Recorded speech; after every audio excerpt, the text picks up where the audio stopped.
Hey everyone, and welcome to GameDive, the conversation podcast where we discuss one game each episode. This week's topic is the 2012 tactical turn-based strategy game XCOM Enemy Unknown. I'm Perry, and joining me this time is Cam What's going on, guys? and Mark. Oh, hi. And XCOM Enemy Unknown was developed by Firaxis Games and published by 2K Games, and is a reboot of the XCOM series of games of the same name originally released in the mid 90s. So Enemy Unknown was released on October 9th of 2012 for PC, PlayStation 3, and Xbox 360. Received pretty favorable reviews, and I would say did a lot to bring tactical strategy games into the mainstream. The game's success has led to a series of successful expansions and sequels, such as XCOM 2, War of the Chosen, and the recently released XCOM Chimera Squad. And just a note here that we are going to be discussing the base Enemy Unknown game along with the Enemy Within expansion pack. And just to give a little brief overview of what the game actually is, in this game you take control of XCOM, a global military force that's been put together to defend against extraterrestrial threats. You're tasked with defending Earth from the recent alien invasions that are happening all over the globe. In order to fight back, you have to field teams of human soldiers and mechanized units wielding conventional firearms to defeat the more advanced aliens in turn based tactical missions. Outside of combat, you have to manage your base by building new facilities, equipment for your soldiers, aircraft to combat enemy UFOs, that sort of thing. And as you progress, you adapt the aliens' technology, eventually building equipment on par and even better than theirs. And there's an unforgiving nature to the game that has made it so famous, in that any soldiers that are wounded have a long recovery time, and any soldiers that are killed in combat are gone permanently. There's a lot more to it than just that, but I'm sure we'll get into it. But without further ado, Cam, do you want to kind of start us off with your thoughts on the gameplay? Yeah, sure. I think XCOM came out of nowhere for me. So I've always been a fan of tactical games such as like RTSs like StarCraft and then similar turn-based games like Advance Wars or Fire Emblem, I suppose you could compare it to in a sense. And this one really kind of took me off guard where I know there's steep learning curves in StarCraft and Fire Emblem can be very difficult at sometimes, but this game kind of was really jarring the first time I picked it up at just how easily this game will dispose of you and you give you that welcome to XCOM moment, bitch. And like it's a lot to take in at first because a lot of games kind of just hold your hand for through the first little bit and like get you on your feet. This game doesn't really pull any punches. This game is just wow, right in your face with it. And I think that really adds to it. I think it really adds a sense of satisfaction when you actually start like winning the tactical battles. Especially like right at the start in the tutorial where like you start with your 4 units and then they all die one by one except for one. Yeah. In the end, it's Yeah, like, that's oh, actually a good point because even that tutorial kind of primes a player that's never played XCOM or even strategy games, kind of primes them for concept of, their soldiers dying. This is something that can happen in the game if you're not careful. Something that will happen. Well, exactly. Yeah. over and over again unless you. It really, I think the moment that really pushes that point home is when you're trying to shoot like the first guys, the sectoids, from like a decent distance, and you're looking at like 36% chance to hit, right? And you're missing all over the place, and then all of a sudden they're shooting like even longer range shots, and then critical hitting, one shotting your guys, killing them instantly. Yeah, it's definitely what made this game stand out, I think, was this unforgiving and really against the grain permadeath kind of that you don't see in a lot of games, at least not modern games. It's worth noting that the original XCOM game, UFO Defense, was actually a lot more brutal than this one in how disposable your soldiers were. But yeah, it was And you almost need like a manual to like figure out what the controls were for that. yeah. So big ups on Firaxis for making this one actually playable without the manual. Hmm. Um, It is nice. They obviously did take some steps to make the game actually playable. I mean, once you actually get past the first couple of missions, they do a decent job of kind of explaining the different base elements to you. Although you do have to kind of pay attention to what they say the first time they say because they don't repeat a lot of the stuff. So depending on it, whether it's like your objective, sometimes you may get reminders and hints, but sometimes you'll just be left to do your own thing, and you kind of gotta A, remember like what you're supposed to be doing, or B, just figure it out. I remember the first time I played, I didn't know that you got a bonus when you have specific facilities in your base, like Adjacencies, yeah. adjacent together. And I really didn't realize that at first. And then as I got through that first way through, I was like, oh, like seeing how the choices I made early on has like definitely punished me, I guess, in the later game to the point where like, screw it, I'm just There's gonna. definitely important strategy decisions to be made right off the bat.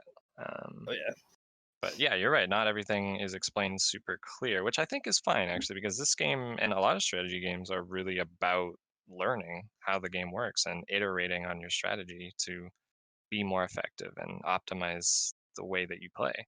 I think just by the nature of it.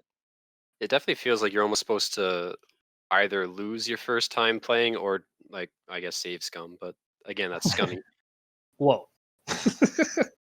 Well, I like that there are two layers to the game. So what people refer to as the combat layer, which is your combat missions where you're fighting against the aliens directly, and then the strategy or management layer, like we've been talking about.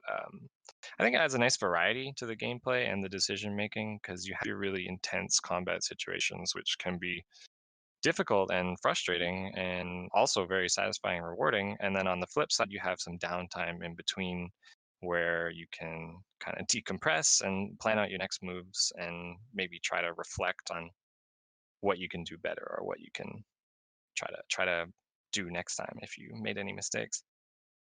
Yeah, especially when you have to like manage like your troopers like loadout and like trying to think Mhm. ahead like, oh, am I gonna need, a jetpack wielding sniper for this next mission?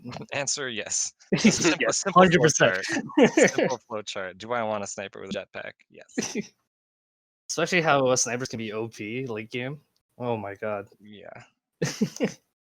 Well, there's definitely a lot to say about how much you can actually exploit this game's systems once you've learned them to a certain point. You definitely have to win sometimes. Well, yeah. Well, we're talking about how some skill progressions can be okay, crazy, like when you get the snipers to the late game. Some of the skill progressions feel not so good. Or for example, there's always like when you're building a sniper, you just always pick like the right side abilities. Just like always. It feels like for a lot of builds, like there's almost no choice in it. You just look between them and you go, okay, this one's better, right? I don't want that other one. This one is clearly just the better option. Which I mean, Yeah. they improved upon in the second game, where it kind of feels like you can have two different play styles with each class. But in this one, it definitely feels like they maybe just shouldn't have bothered because one side is just stronger than the other. So it just feels like you're putting yourself at a disadvantage just trying out the other side. I mean, there's something to be said for even just the novelty of trying it. And I know the first time I played this game was very atypical to how I play it now. Like I Oh, chose absolutely. Snapshot on a couple of my snipers because I thought that was better than Squad Sight. You go and Squad learn. Yeah. side. Squad side's too good. And there's definitely you could almost even argue that the kind of worse options are almost a learning opportunity for the player. Like maybe on the second playthrough, they'll be like, "Well, I didn't really get a lot of mileage out of this skill perk. I'm going to choose the next one or the other one and see what I can do with that." Well, it's similar to how Mark was talking about thinking about what different equipments you want to bring into the field, and it kind of goes even earlier to choosing what you're going to bring into the field. You got to choose what you're going to research and what you're going to make beforehand, and it all kind of ties into XCOM being like the longest roguelite out there. It's like you can spend hours and hours and hours and hours in this game and then still just fail and then have to start again. Yeah. Whereas most roguelites, you kind of, you bash your head against the wall and you're coming back to the same problem every time. But this one, it's like you can pay 10, 15 hours just kind of struggling through and then still just lose and then just go back to square one, which can be very demoralizing. But God, it's just something about it makes you want to get back at it. Yeah, the game definitely has that replayability factor that just makes you want to keep going and keep getting better and then think smarter in the next playthrough and then It's just so many little lessons it teaches you that it's like, oh, okay, well now I know for next time. Well, yeah, and I mean this is even I think part of a really clever bit of theming in that, the game titled Enemy Unknown is very much about this enemy that you don't know anything about going into the first time, and a lot of the game is about you learning what they do, how to counter them, how to combat them, and and that's obviously what the story of the game is about as well. So it Hmm. kind of goes hand in hand really nicely. Teaches you to spam Overwatch is essentially what you're saying. Yeah, I have a lot to say about that, but Overwatch spam is, Ridiculous. yeah, I mean, it's safe to say that it is the best strategy in the game. There's no reason to jeopardize your soldiers when you can just move a few tiles ahead every turn and then have 6 shots waiting go. It definitely kind of slows down the pacing, I find, because like you move up, you use your one turn to move up to like a full cover or half cover, or whatever, and then immediately go into Overwatch. And then like I remember at some like early on missions, that's how I progressed the map, like very slowly inching my way through. And then pray you don't activate a pod with your Yeah, last soldier. pray to God. Well, and they did make a certain smart decision in the enemy within add-on to counter that, which is the addition of the meld canisters, which once you drop into the mission, they immediately start ticking down to self-destruct. So there is a bit of incentive there to not just Overwatch crawl, but I still found, I've played this game at least probably 4 or 5 times now, and I usually find that the few meld canisters I'm able to get without really risking a lot ends up being enough for what I need. It It's not depends. like The I'm mech moving suits through. are ridiculously expensive, but Yeah. Yeah. most of the genetic modifications come pretty cheap, so that's nice. And so, the meld is a good way to try and disincentivize that. Now, I know that XCOM 2's turn timers is a bit of an explosive subject on the internet, but I personally really, really enjoyed the turn timers in XCOM 2 as a way to not only disincentivize Overwatch call, but to pretty much make it obsolete.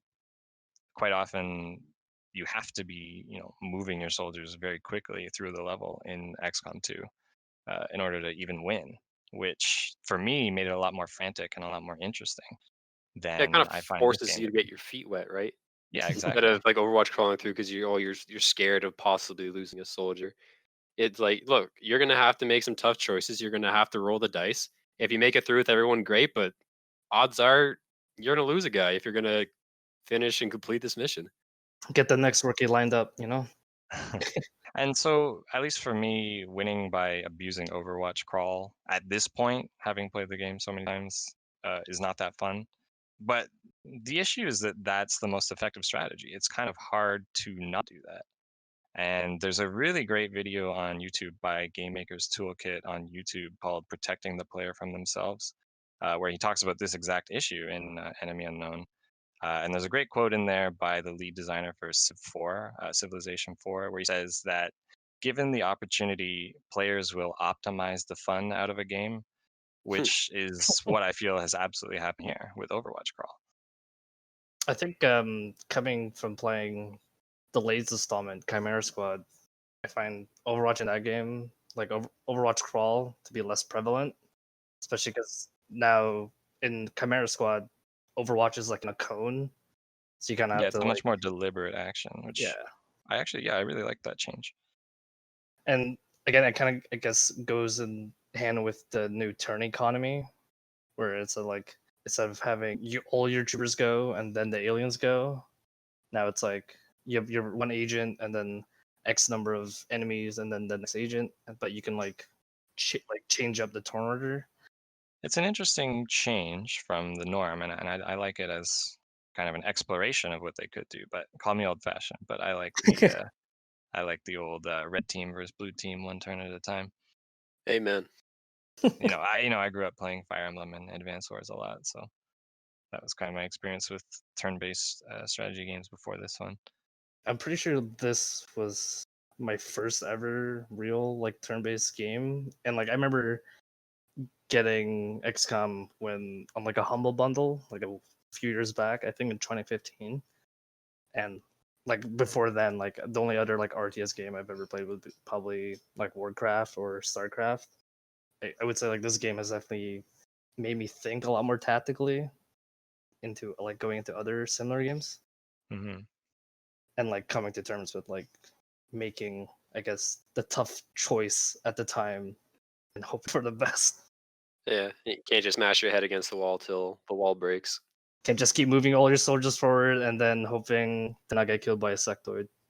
Well, that kind of plays into what I was talking about, how there's only some skills that are actually useful to take. One of them being, I can't remember exactly what it's called, but for the Rangers, they can dodge the first quick shot attack, or the Oh, assaults lightning rather. reflexes. Yeah. Lightning reflexes, Yeah. yeah, which is probably the only way to actively avoid um, like Overwatch crawling, especially when you've activated pods, then you lose sight of people, because there is 100% chance that when you find them again, they are overwatching and they will hit some shot on you.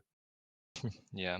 Well, yeah, and I want to talk about, now that you bring that up, is what I consider to be this game's greatest flaw, which is the imperfect information that you're presented with. Things like, will if I move my soldier to this spot in a firefight, will he have sightline on an alien? Like, there's no way to tell other than just kind of eyeballing it, right? Kind of hope. There's no way to tell if you'll set off an enemy's Overwatch, like unless you were paying attention to their turn and you saw that they went into Overwatch. But like you said, if they do it out of sight, then you have no way of knowing, which is the same in XCOM 2. But uh, at least in War of the Chosen, I believe they did add an indicator to show. Targetable things, and if you Yeah, can get flanked off. yeah, exactly. Which is a great, great change. And one of the things that frustrates me the most about this game is moving a soldier to a position thinking I'm going to get a sweet flank or a sweet move, and then it's just, oh, he's too far away and I didn't realize. Hmm. And other things like the enemy's chance to hit isn't shown, which kind of irks me a little still. I know that it's not crucial, but I think it would be useful information for the player if they could see the enemy's chance to hit, because then they could know, like, okay, well, thin men have a really high chance to hit, so like maybe I should prioritize them or something like that. But Or you could just actively complain more about the unfair RNG. yeah, you could definitely argue that that's why they hid it from you, so that you don't get upset when you get hit by like a 20% shot or something. Hmm. But for me, the the not knowing is almost more frustrating. Think of like hit chance, like the RG on that, it's ridiculous sometimes. At least it feels like it's true. I Yeah, guess. Like compared to games like Fire Emblem, right? Fire Emblem does a thing where they kind of lie to you, where the yeah, the hit chance that they show is not the actual chance to hit, right? It's they kind of run it through some sort of function to deliver you, well, like I said, not the actual right number. Whereas this one actually feels correct, right? Like even if you've got a 96, like in Fire Emblem, you're never missing on a 96. That's a hit. Even on like an 82, you're like, oh, that's a hit. I got this. But in XCOM, you'd be looking at a 96 and go, "Ooh, okay, so Oof. probably gonna hit this, but there's you a never chance. know. You And never you know." still end up missing. Yeah. Exactly. Well, it's funny you mentioned that, and quick tangent about Fire Emblem is that a 96 will literally be a 100% in that game. It just won't, it'll say 96. And for years, that game fucked up my perception of probability, because I was like, oh, 96? Yeah, whatever, man. Lied to you. That's like It's a lie. 100%. Like, go in for that. All But, lies. All lies. even on my most recent playthrough of XCOM here, I missed a few 98s, 199. It happens. Yeah, that's the thing is even on my playthrough too, it'll happen. It's not even like it doesn't feel like it's like once in a playthrough. It's like it'll happen a couple of times. Like this is just something that's gonna happen to you. Like the only time you know you're definitely gonna get like a hit is when the camera kind of does like a bit of a cinematic, like zoom in on your character, Yeah. and then It it just can it kind of can let you in on like, oh my, like the camera didn't change, my guy's gonna miss this shot, right? Or you can tell yeah, like, oh, exactly. the enemy's already flinched, so I missed the shot. Well, I also noticed that you can tell if the line of the barrel of your soldier's gun lines up with the alien, then it's going to be a hit. But Yeah. Strange how that works, eh? yeah, well, it's just something you can do before the shot actually goes out to know if it's going to happen. But and yeah, I mean, you can miss shots that are really likely to hit after setting up like a really nice flank, like, which can be frustrating. You can miss every shot in an Overwatch trap. Losing soldiers, failing missions can be very demoralizing. What's interesting is how many ways they've put in for you to increase your chances. Like things like explosives, which give you guaranteed damage or can destroy cover. Using run and gun with shotguns often gets you a 100% chance to hit if you flank in close proximity. I think that's probably one of my favorite tactics. Just taking a mech trooper, using kinetic strike on a wall, and then just opening up the entire room to a bunch of aliens, and then just having your whole team just like a nail on them with Overwatch. Well, yeah, and I mean that's what's really satisfying about this game is when you set up like these traps kind of or these successful like flanking maneuvers. It's really satisfying, and the moment where you realize that you've won, and it's due Definitely have to like to a the certain move you made. sandboxness of the game, where like I'm gonna set up my sniper, using the Archangel armor high up, have my assault run across the map, getting line of sight, and just have my sniper just pow everyone. Or like again with your flank trap, setting like trying to trick the enemy AI to do what you want. Yeah, like hiding your guys behind a wall where they have no sight line, and then kind of baiting them to go a different way with a second part of your team. It's interesting. Except when they do it on you, and then it's like, oh no. Well, that's the thing. The game actually cheats in your favor in quite a few ways. Like, for example, anytime you discover a new alien pod or a new alien group of enemies, they always they'll never be able to act right away. They always run to cover or run away or something like that. They'll run away, and then on their next turn, go into either Overwatch or immediately attack the first thing they see, and then instantly setting your entire team into panic mode. It's like, great. No. Yeah. I think there's also a really great like enemy variety in this game. They all have like different abilities and different behavior patterns that can be exploited by the player. So the most obvious one most people will find out about is sectoids when they often mind merge one another, and killing the caster or the one who uses the mind merge will kill both. Or chrysalids usually bunch up and run straight towards you, making them a really high priority target. Thin men explode into poisonous smoke when you're killed, so you want to stay away, or when they're killed, so you want to stay away. Seekers come out of nowhere and strangle you. Well, yeah, seekers just tell you immediately Overwatch and don't move for the next 4 turns. Yeah. Yeah. Guess we're not getting the meld on this map. Nope. Yeah, I think you're right, though. I think the enemy variation is one of the best things about the game, especially when you run into a new enemy for the first time. It really gives you like a, oh no, what is this sweet hell, right? Especially with when you run into the special ones like the cyber discs or the berserkers, right? That feel like these are like boss enemies, right? There's something yeah. going on here, and then you realize, no, these are just gonna, you're just gonna see these now. This is just gonna be every day. Yeah, and it does a good job of drip feeding those to the campaign in a way that feels pretty good. Feels like you're Yeah, seeing something new every few days or every few Up until missions. you get to the Exalt faction, Right. which are just a copycat of the XCOM in terms of enemy types. which is super terrifying. You really get to understand like how good your soldiers actually are and can be when you have to go up against just a similar force. Especially the ones with the rocket launchers are terrifying. Oh god. Yep. The Suddenly Especially realize how overpowered heavies. you are. yeah, especially when they get to level 2. It's like they're actually killing machines. Like what who are my guys then? Or The aliens didn't stand a chance. What have I we're done? just the bad news bears here. Yeah. We should just join Excel and make it work. But that progression you're talking about, how they kind of drip feed enemies to you, it kind of that's one of the reasons why I say that this game can just overwhelm you if you're not on top of things because the game doesn't wait for you to progress before it starts giving you harder and harder enemies. There are certain enemies that you won't see until you've met certain story specific conditions. But things like cyber discs and chrysalids, they'll just throw them at you after a certain point. And it doesn't they don't care if you're ready or not because they're coming. Yeah, there's definitely an opportunity for someone who's, playing correctly, not saves coming, to kind of just spiral the drain if you kind of start to lose important soldiers or well-trained ones, and then you kind of have to go back to the drawing board and start with rookies against, chrysalids and cyber discs. It's you can wind up in a situation where winning is exponentially more difficult than it was before.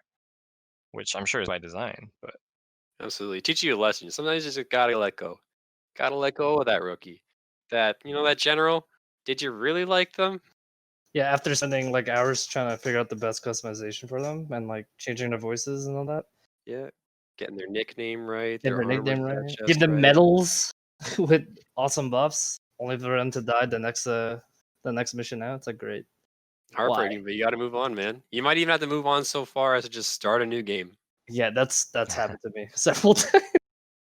well, that's the thing. I mean, that's if you play it the way that I'm sure that it's intended, which is the Ironman mode, where you can't save or you can't reload a save, so all your actions are permanent. That's definitely the way it was meant to be played. However, they don't force the player to in any facet. And when I first played it, like I said, my experience with strategy games was basically, or comparable strategy game was Fire Emblem. And in that game, if one of your characters dies, you usually just restart the whole level It's like rather than quick flick off and on the little power switch and yeah. back at it. So Oh, they're not dead. that's that's how I approached XCOM the first time I played. I was like, all right, if one of my guys dies, I'll restart the mission. Like that's my credo or whatever you want to say. Mhm. But that's not that's not the way it was supposed to go. I think so. I don't believe so either. Yeah, there's something to say about the accessibility that they allowed versus what their intention was.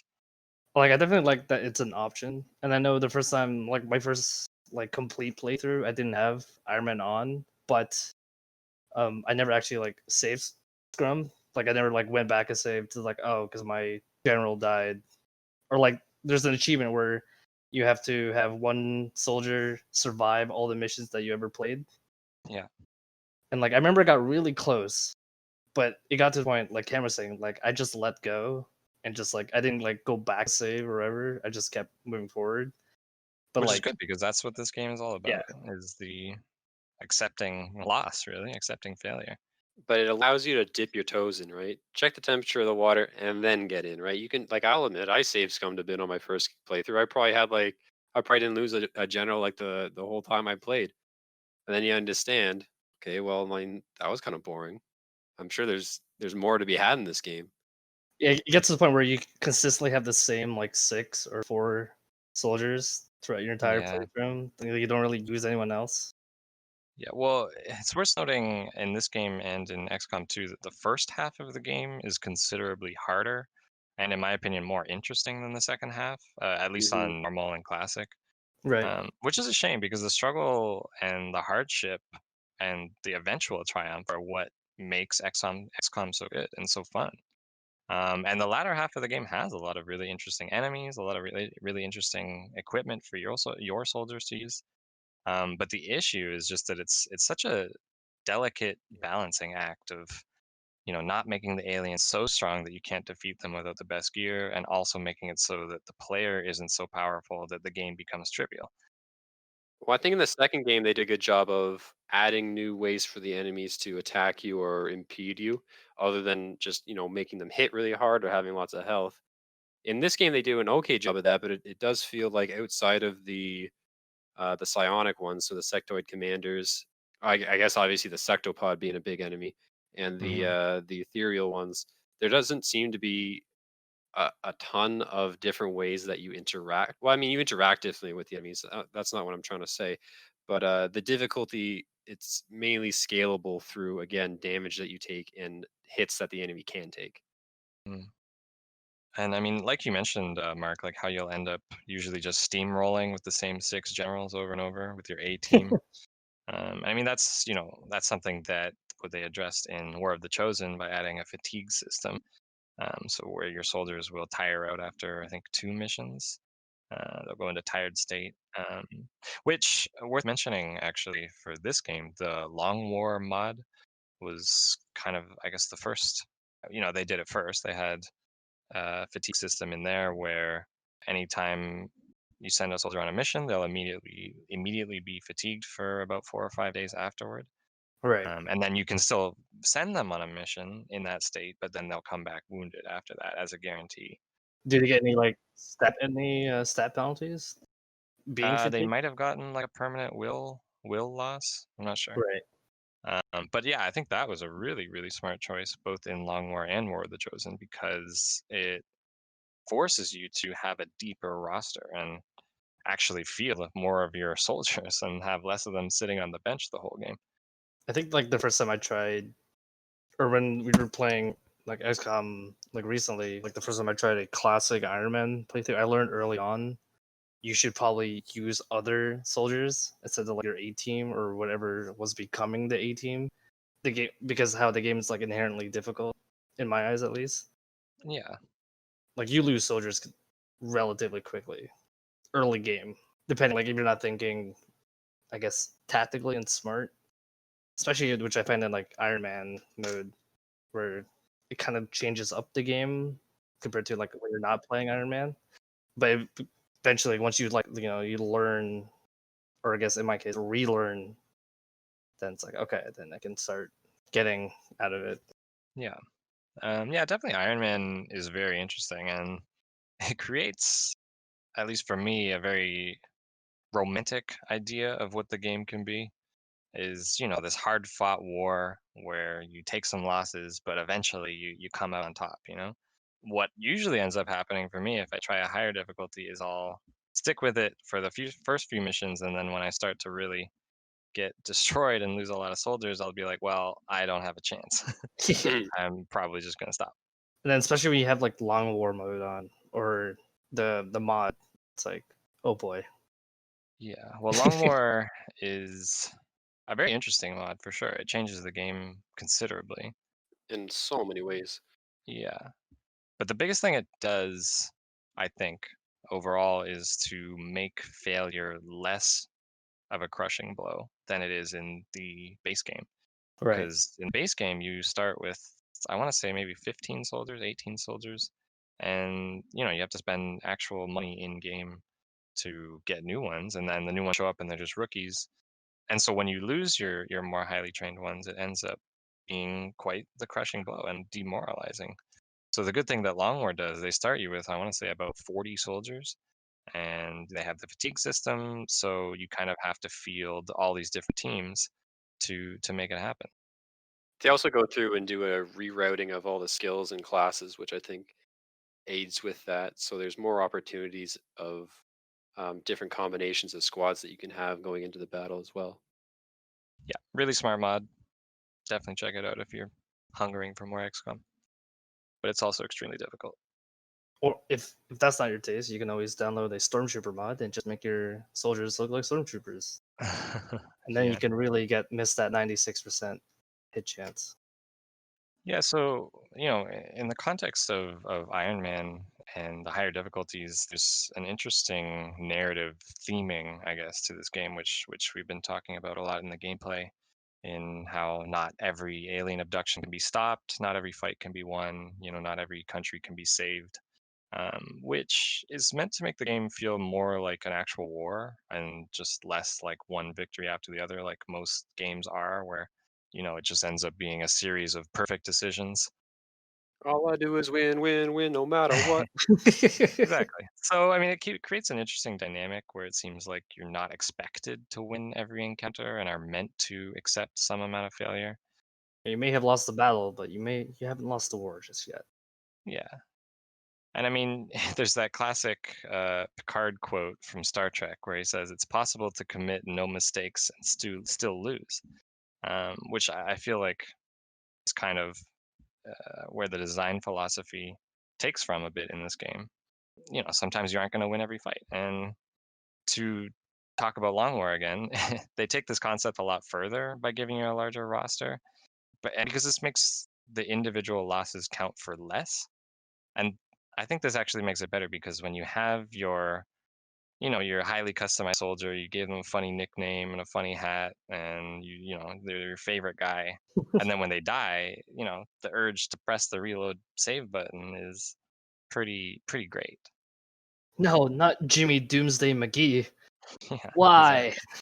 We're wearing a fedora and shades. Yeah, like from a story aspect, like I definitely like how the game approaches that sense of like you're in a war, or I guess at first it's like a secret war. Mhm. Aliens aliens aren't really known yet to the general public, and then you have to go around, tackling mission by mission, shooting down UFOs. Hopefully, your Raptor or your whatever craft you have at the time doesn't die Yeah, midair. and I mean, we haven't actually talked about it yet. The UFO combat, if you will, in this game is a bit of, in my opinion, a bit of a misstep. Because it's basically just watching dice rolls on a screen that you don't really have a Yeah. lot of control over. I'm pretty sure you can like buff them once you unlock like a certain item. You can load the Remember? dice.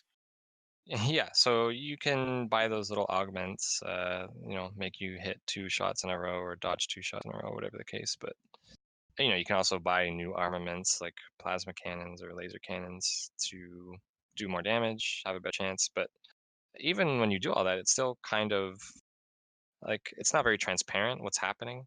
Like if what you're doing is having an effect. You're just filling up a red bar, and hopefully you don't get shot down first. Yeah, it kind of just happens to you. You kind of say, "There's a there's a UFO here. All right, launch the counterattack," and then you just kind of, I don't know whatever that was, but I'm glad we won.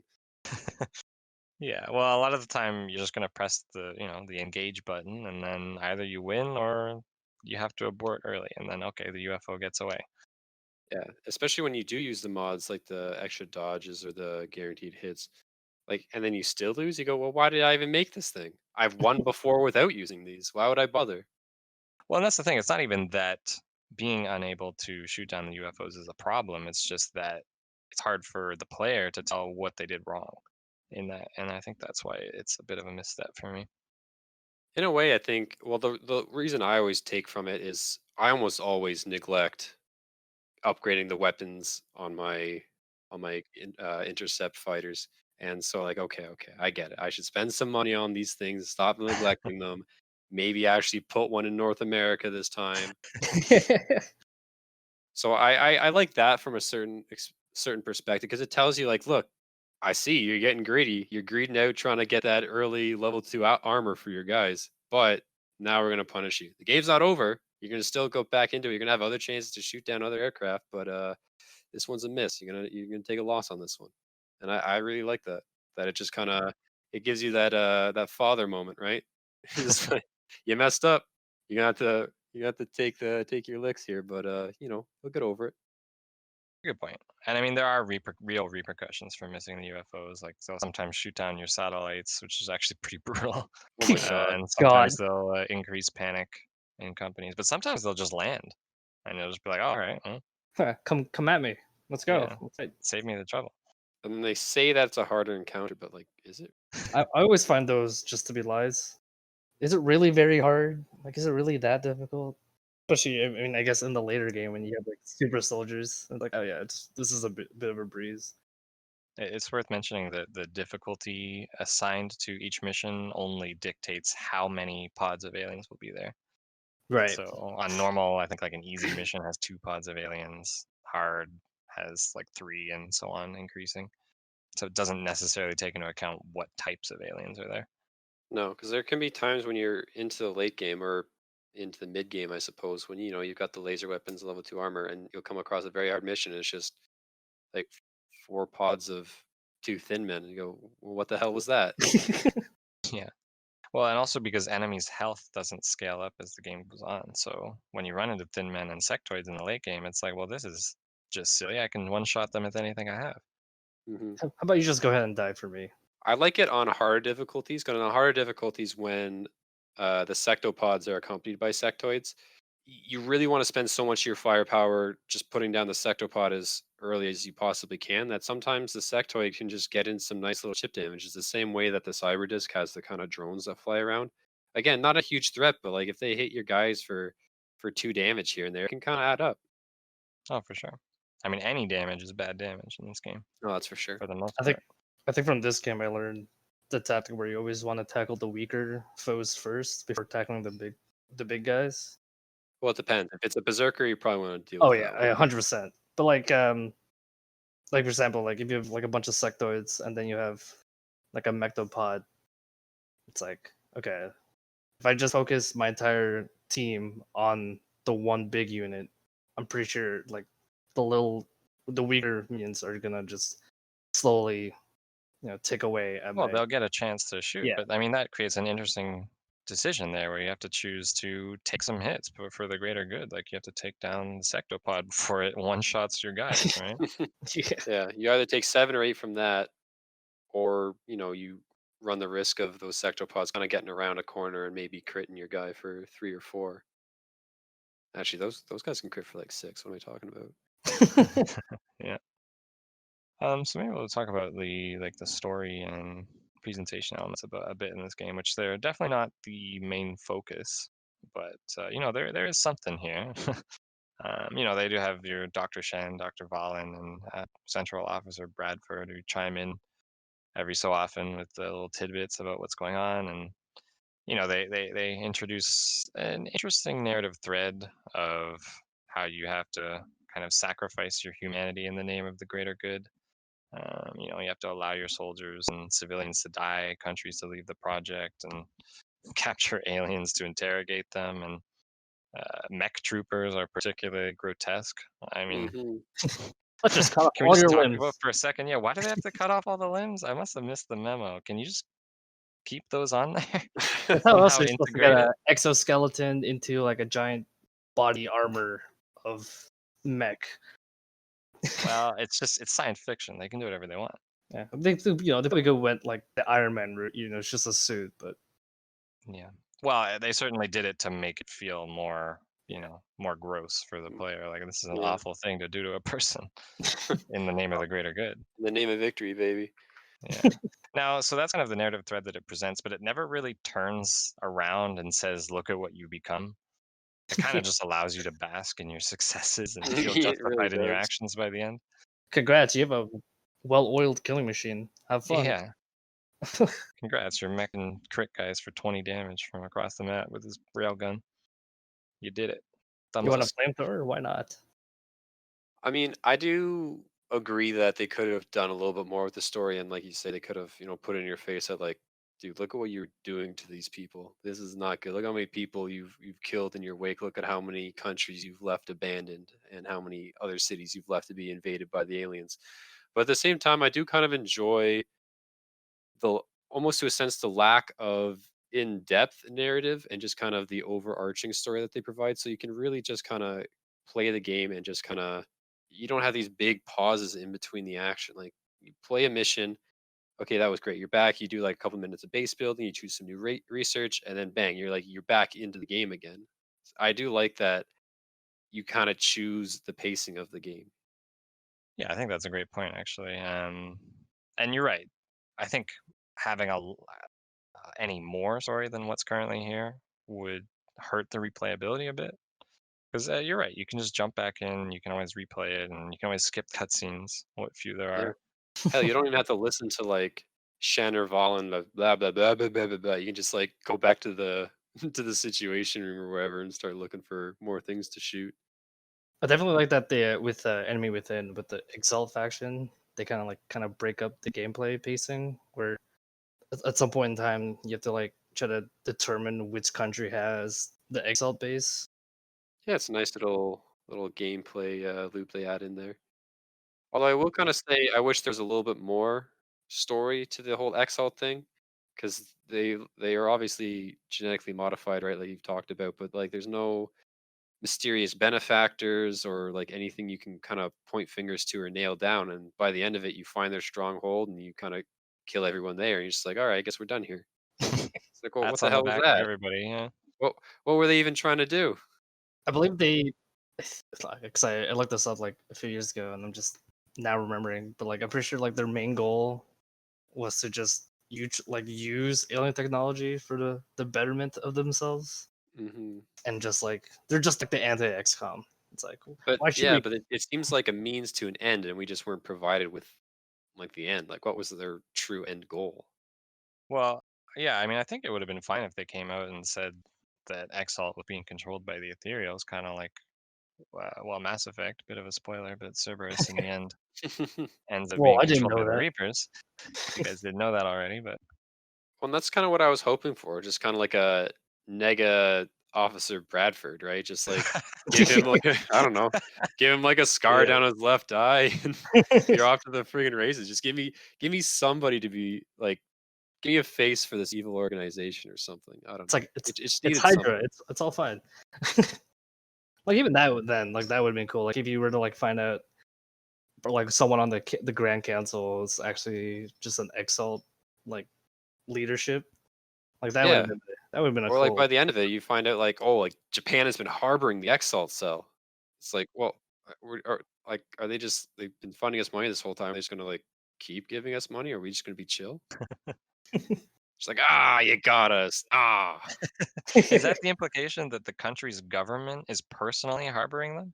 Yes. That's kind Oh, of what it okay. seems like. Well, they constantly say that like there's a country harboring Exalt, Mm. right? It Yeah. does seem a little implied the way it's worded. It always just seemed to me like that's just where they're hiding. Like, okay, don't worry, Well, I mean, they Japan. have like a massive penthouse like on a skyscraper, right? Like Yeah.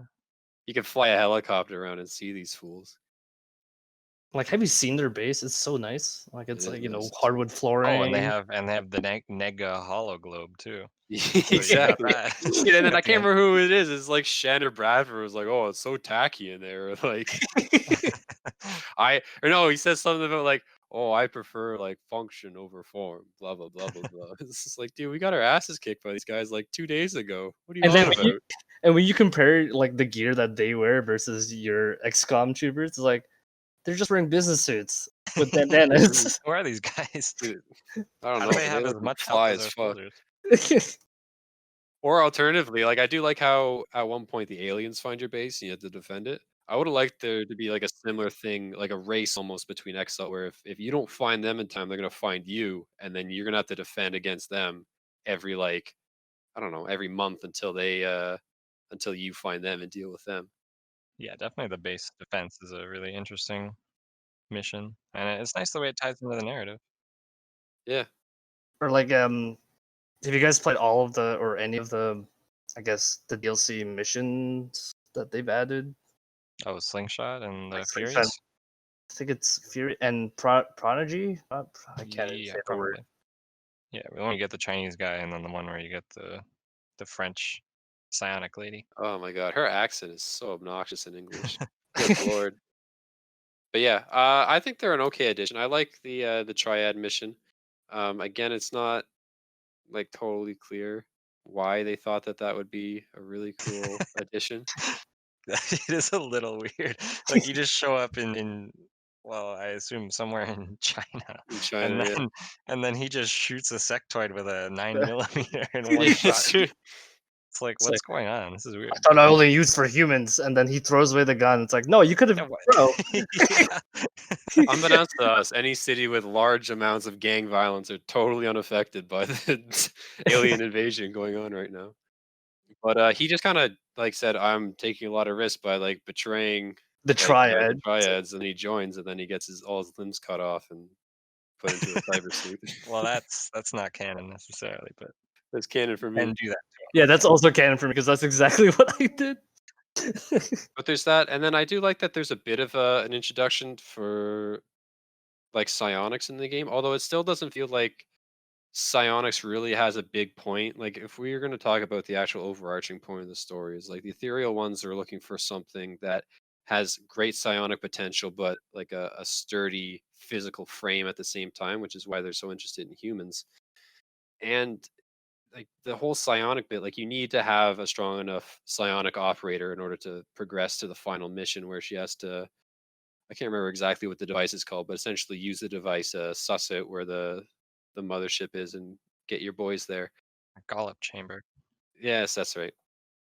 But it other than that, like it doesn't feel like there's really anything special about it. I mean, the abilities are all right. Actually, the ability that does 5 damage with a 100% chance to hit is pretty dope. But it doesn't really do a whole lot to make your soldiers feel special. It just kind of adds on to their existing class as well. Yeah, it is a little underwhelming in this game. I would agree. Especially when it's like pretty much the plot point for the entire game. It's like, oh, this is humanity's evolution. And it's like, okay, so like a couple people can use this. It's no big deal. All right, moving on. And then you get to the end, and then you kill the uber ethereal, and then they get sacrificed. So it's like, oh, Okay, well, this is it. I So mean, it's not the strongest narrative, but I'm more than willing to excuse it Yeah, for I'll how forgive it. fun the game is. It's not. I mean, it's not what I'm here for. Yeah. Speaking of the ending, though, what's your guys' take on it? Because I know some people say that, oh, it's like a different reality, like the second game where the aliens won and you did blow up the ship. I always took it as, yeah, you blow up the ship, but then just like more ships show up and you just kind of lose in the long run. But like, what's your guys' take on it? I think I remember like an early interview when XCOM 2 was first announced. I think how it was supposed to be like canonized is that yeah, the playthrough you play in XCOM 1, it's like you're on the hardest difficulty on Iron Man, and you just fail to get to like laser technology, and you just get completely wiped out. Well, yeah, at this point, I think they've kind of retconned the ending of Enemy Unknown. So, And they completely like retconned out in an entire expansion. I mean, I'm willing to look at it as a alternate universe as XCOM 2. Yeah, I don't like that. It feels cheap to me. Okay. I think it's an interesting idea because you have a game where a lot of players, if they had played on Iron Man the first time, would probably have lost. And I think it's an interesting narrative thread to explore. Although I can see why it's kind of like how you win in the game, but then you lose in the cutscene. It's Yeah, like which you is the Right. won, and then worst they turn thing. around and they're just say, "No, actually, you lost. Sucks." Yeah. Which I mean, I guess is sort of what I'm advocating for is you kind of win at the end of the game and then lose in not even a cutscene, just like what happens in between the two games. But at the same time, it feels like there's something happens where it's like that's my story. Like I won, I destroyed the Your head ship. cannon. Yeah, that's my headcanon. I like we flew that up in the sky, it blew up, but and then I don't know, something happened in between and now we've lost. I mean, that for me is enough, but like I don't want to have to say, "Oh no, not the way that you played, but like other people who like didn't finish the game. This is like the continuation of their story." Apparently, there's a canon novel that explains the events going into XCOM 2. Well, Cam, you're familiar with Into the Breach, right? Oh yeah. That's a game where the narrative is that every time you lose, you've failed in that timeline, and every time you restart the game, it's a new timeline. Yeah. And so I think what they were going for, and I think they've said this in interviews, is what they're going for with XCOM 2 is, this is that game where you went back and reloaded the save. Like, this is what happened, kind of thing. Like, this is that timeline, which I think is an interesting thing to explore. Yeah, you know what? I can definitely respect the creativity to it. Hmm. And it's just not just being like a completely linear story and not even just being like, oh, this is just an alternate reality where you just lost. It's like, no, this is like one of your old playthroughs that like you did your best, but it didn't happen for you. So it's kind of like you did play through that story. So I like that point of it. It doesn't quite feel as cheap as just, oh, it's just an alternate reality. But Right. at the same time, I would have liked maybe at the end after you blow up the ship, like you just see like I don't know, 30 more of them hovering in orbit or something. Just like, okay, so like we're done here, right? Okay. Okay, Long War mod comes in, and then Well, now that I brought it up, actually, Into the Breach is a game where it's similar in a way in that it's a turn-based, grid-based kind of strategy game, although they're quite different in a lot of other ways. But that game, I find, has pretty perfect information Oh, in terms of absolutely. what you're presented with. Like, you won't ever not know what the consequence of an action is, which I think is really great about that Yeah. game. And you know exactly what the enemy is doing. And I mean, maybe that's not always the best for every game, but in that game, it worked brilliantly.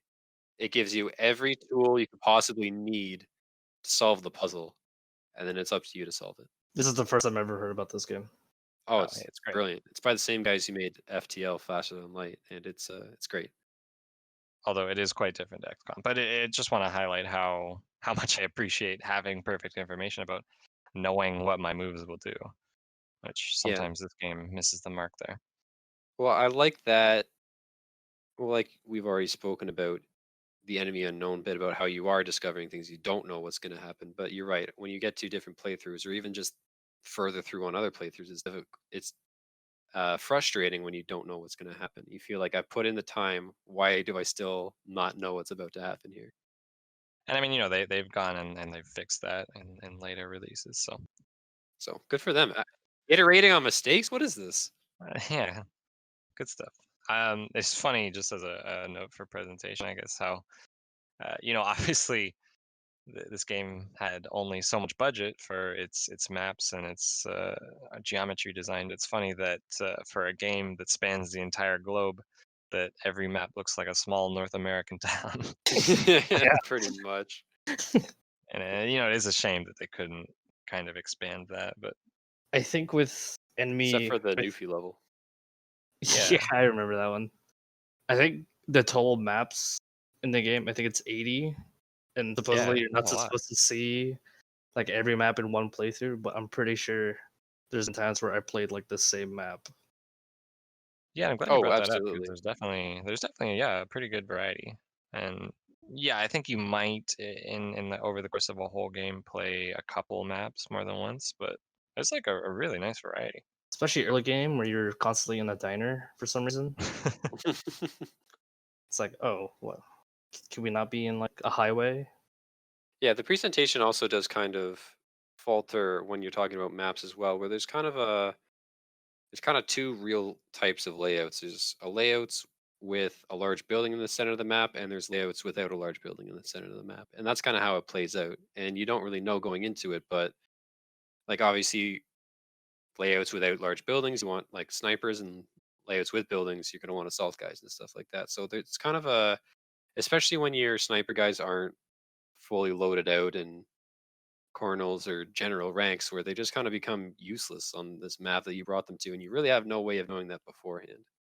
Just gonna plug Long War again because they Yeah. on every mission you start up, they give you a hint on what kind of map you're gonna be playing. So it'll say something like, single large structure that needs to be breached or like large open field, that kind of thing. Like it won't say Mhm. exactly what map, but you can Narrow get it a down. get a feel for it. Yeah. And we should make this clear. Like, this is not just us fanboying about the Long War. Like, the Long War devs actually worked with the XCOM devs on Long War and Long War 2. Everybody is on board. This mod is friggin' amazing. I actually never played Long War. I've just been told about it, and like I always told myself, oh, I'll get to it eventually. It's tough. Yeah. It's not what you want for every day. It's definitely not what you want for every day. You definitely want to just hang out some days and not play Long War. Actually, probably most days, to be honest. But you definitely owe it to yourself to look at it. If you're really itching for this brutal tactical strategy, then definitely the Long War is worth checking out. But Mhm. If you want it's tough. more, there's a lot more. Yeah. Yeah. And just to talk about, I guess, the Hollow Globe and how it kind of aids the presentation of the game. It's a great way of kind of giving context and background for what's going on and where things are going on in the world. Even though, as I just mentioned, the maps all look the same, it still feels more like you're kind of this globe-trotting organization that's trying to protect it from aliens on every continent. And It also helps to minimize cutscenes, I find. Where Yeah. instead of like flying off to like you do see cutscenes of like your ship taking off or flying to places or like landing and then boys getting out, but I feel like there could have been way more like annoying cutscenes that kind of just break things up and take away the controls from you. And I think the Hollow Globe does a really good job of providing context, but also providing it in a very quick and timely manner. Yeah, like I definitely appreciate, I guess, from an aesthetic sense that like once you like select any mission and then you see the Sky Ranger like fly off into that country, yeah, it's like, oh, that's neat. And then like you kind of like appreciate again what Cam said, like the short cutscene, and you see the Sky Ranger flying, and then you get a bit of a mission debrief, and then how it kind of covers like a loading screen. yeah, Like it definitely they could have yeah. It's it a could have good been use of a lot more. time for sure. Oh yeah, definitely. And it does a good job of kind of ramping up, they have the music going that's kind of like, okay, here we go. We're like time to go to battle. And then you get the cutscene again with your boys landing. It's like, all right, here we go, and then only to die a few turns Yeah. later. It's like, oh, Speaking of the boys, I really like how many different nationalities and voices they have in this. Not only can you choose from a whole variety of countries of origin for your soldiers, but they also have like actual ethnic voice lines, which are really great. It really adds like an authenticity to, again, this being a global scale emergency and this being a global scale reaction to it. I mean, obviously, we're pretty much just Americans, but I mean, it's cool to like see the flags on the back of your guys and hear Yeah, them speaking Russian or French or whatever. absolutely. Although it is unrealistic for a couple of reasons. First being that your squad mates probably need to be able to talk to each other, but Yeah. and the second being Details. that there is absolutely no way that that the Earth as we know it now could assemble a unified global force against aliens. It No, wouldn't happen. it's just Americans that recruit globally. That's pretty much what this is. Yeah, what's interesting, no matter what continent you start on, you'll always have the same characters. You start Yeah. in Asia. Hi, I'm Central Officer Bradford. And that's why they gave you Shen. Oh. I definitely like how, again, like it's all player choice. Like even if you get a soldier that's like from Israel, and you can still customize that character to whatever you want. As a guy that like really enjoys character customization in video games, it was lit. Yeah, it really does give you a lot of freedom. Changing nicknames in this game it's just adds so much character to it. I love it. Oh, it really does. I like that they give you something just like when your guy hits the next rank, you kind of get the default nickname, but if you want to, if you like the guy or he just misses every shot, you can give him that shitter nickname or whatever. I remember naming one of my assaults on one of my first playthroughs. I nicknamed her Delicio. She's She kicked delivering the that door down, pizza. deliver the fucking pizza. I can't believe it's not delivery. But it is. Yeah, and it's fun. It's a fun way of personalizing and making it feel like each playthrough is different, and you'll have a new cast of characters. Mhm. I will say I do like what XCOM 2 did and allow you to create kind of an archive of characters that you can draw from.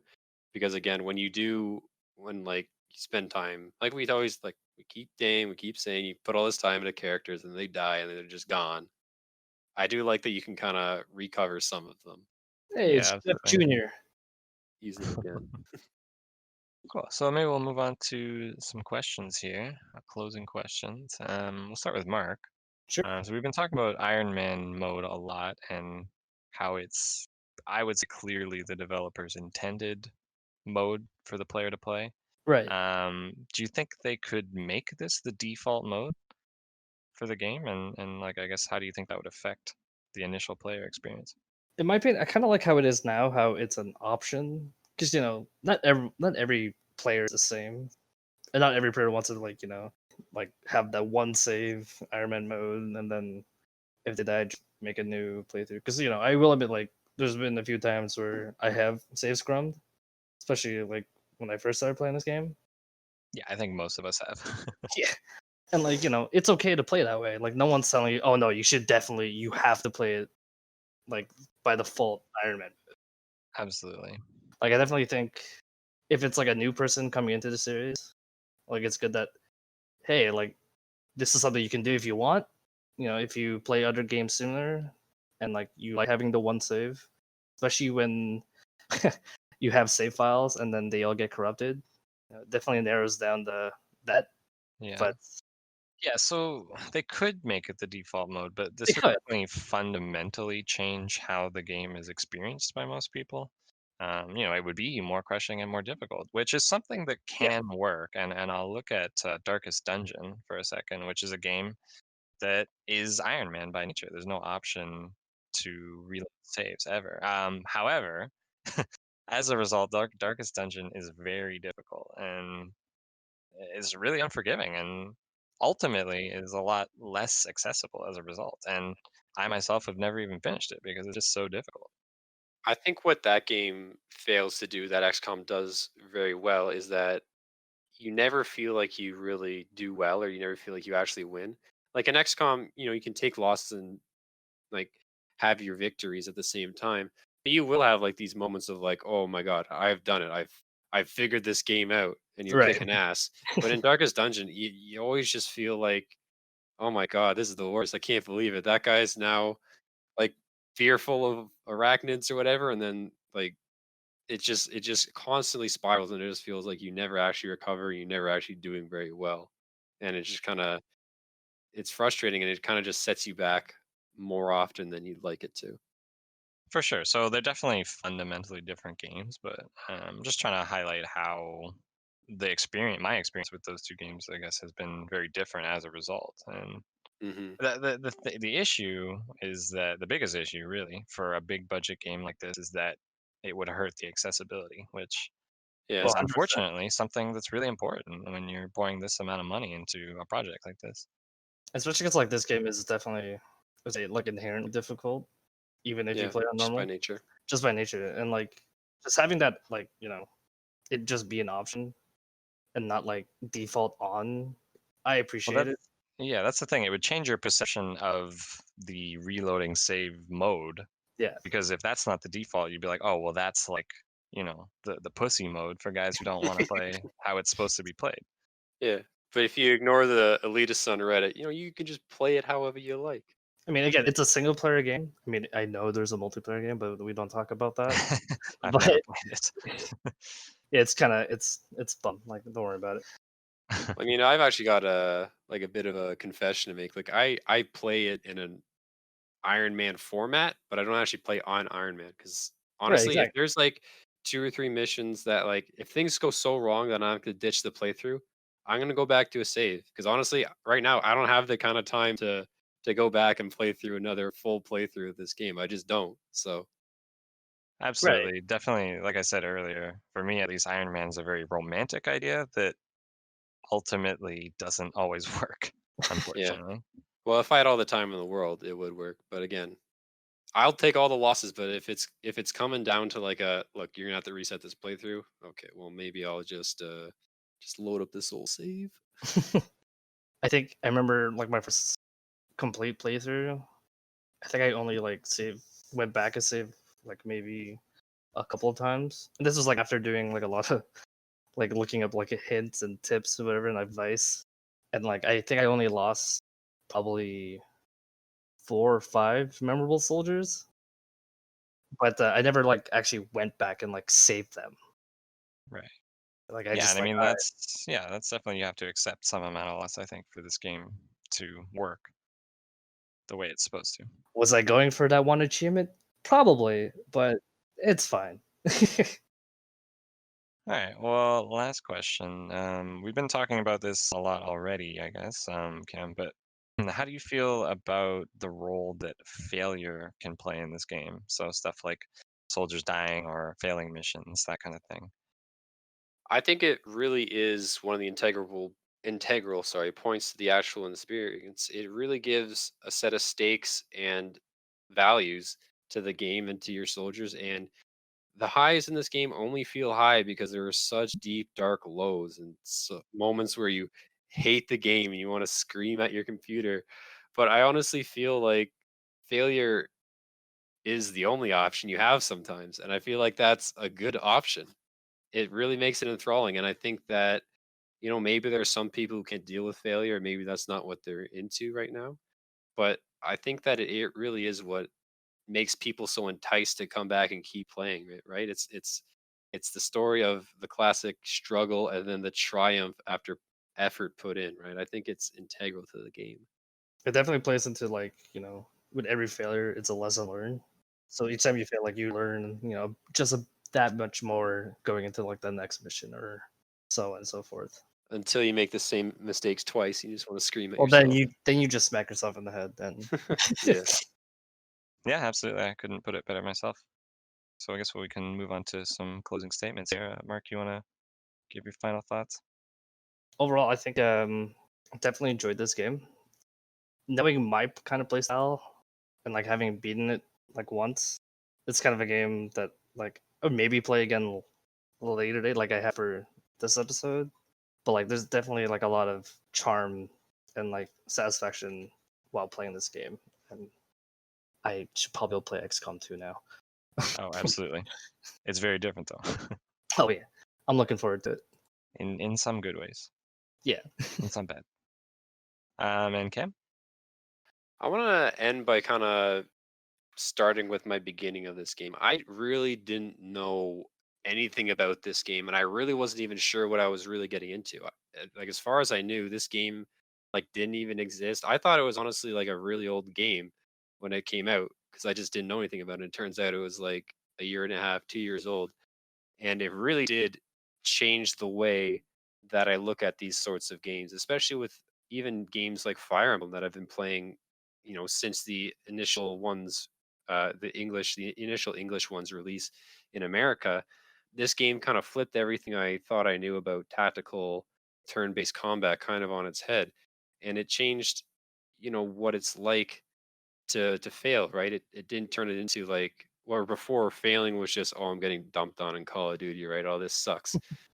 It still sucks, but it's like it's so motivating. And I think that anyone who hasn't given it a chance and honestly given it a truthful chance to play an honest playthrough, not save scumming, I think you owe it to yourself. Even if it's just on normal, just play through it.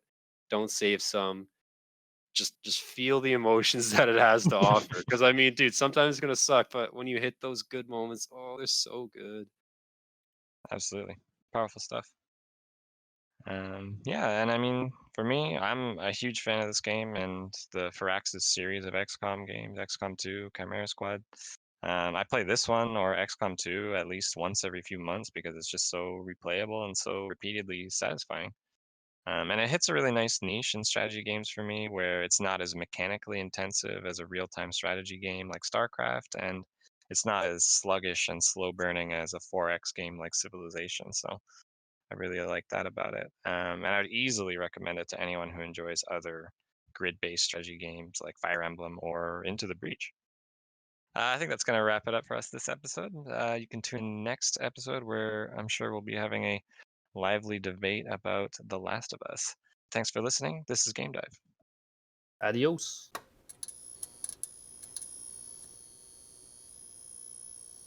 Hey everyone, this is Perry. Thanks for listening to GameDive. Make sure to join in on the discussion below and let us know what your thoughts are about the game. And if you enjoyed the discussion, you can drop us a like. GameDive is a bi-weekly podcast, so be sure to subscribe and check back every other Tuesday for a brand new episode.